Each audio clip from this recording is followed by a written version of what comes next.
Good evening. There's been a massive security breach in Parliament, inside the Lok Sabha. On the 22nd anniversary of the deadliest attack on the temple of Indian democracy, two men sprayed coloured gas in Lok Sabha, jumping down from the visitors' gallery. Two more were detained outside, spraying the same coloured canister. Police say now, apparently there are two more involved in this security breach, and that is our top focus story. India's biggest security breach.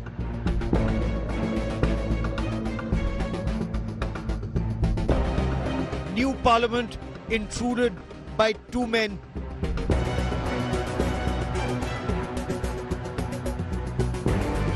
This was seconds from disaster.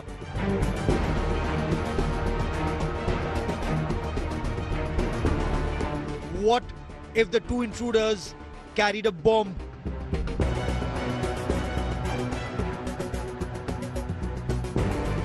What if they carried firearms?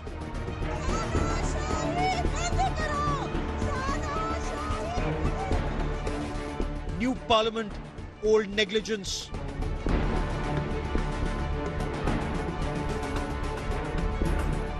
Whose head should roll for this? That's our top focus on the news track. Delhi police now say, in all, prima facie, it appears that 6 people were involved in this security breach. 4 have been taken into custody. There are 2 more still to be arrested, 1 yet to be identified. But the question that's being asked, why were the agencies asleep at the wheel? And what if the intruders either had an improvised explosive device, or what if they had poison gas? I'm Gaurav Sawant. We get you much more on this big story. But first, as always, the headlines on India Today.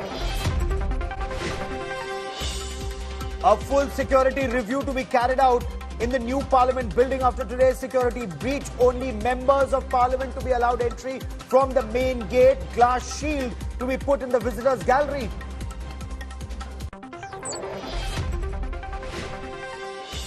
Six people were part of the parliament breach conspiracy. 5 identified.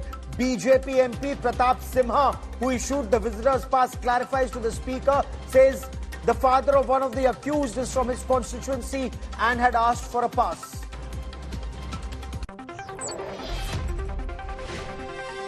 Politics escalates over parliament security breach. Congress demands a statement from the Union Home Minister Amit Shah. Trinamool Congress calls for BJP MP Pratap Simha's expulsion.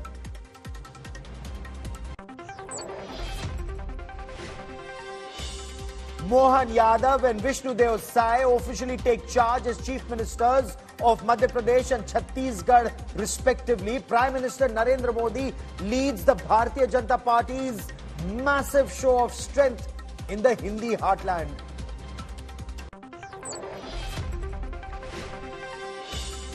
An 11-year-old girl dies after a long wait in Kerala's Sabrimala temple queue. BJP protests the poor crowd management. Chief Minister Pinarayi Vijayan claims the situation is under control.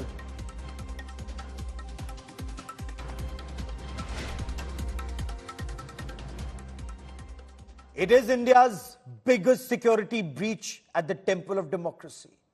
In the country's parliament, there were true intruders who jumped from the visitors' gallery into the well of the house in Lok Sabha and then set off smoke canisters. They jumped from bench to bench till they were overpowered by some members of parliament. But the question remains, how could they walk into parliament, into the visitors' gallery, where you cannot even take a pen with smoke canisters?